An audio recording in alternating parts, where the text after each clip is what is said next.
ستعد المغرب لاستقبال الدبابات الإسرائيلية من نوع ميركافا، وهي أجهزة معروفة بدروعها المعززة وخفة حركتها في الميدان.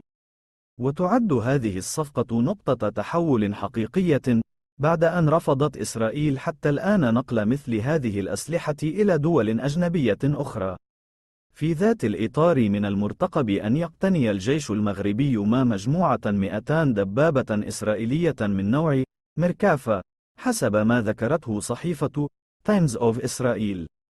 وأكدت الصحيفة نقلا عن يائير كولاس، رئيس مديرية التعاون الدولي بوزارة الدفاع الإسرائيلية، أن إسرائيل تجري محادثات لبيع دبابات ميركافا مستعملة لدولتين، أحدهما في أوروبا، كجزء مما سيكون أول تصدير لهذا النوع من المركبات المدرعة.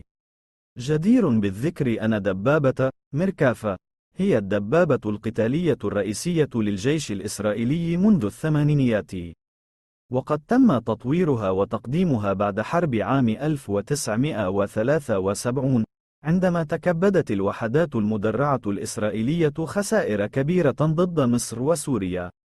ويعرف هذا النوع من الدبابات بدروعه المعززة والأمن المشدد الذي يتيح للطاقم بالإضافة إلى خفة الحركة في الميدان.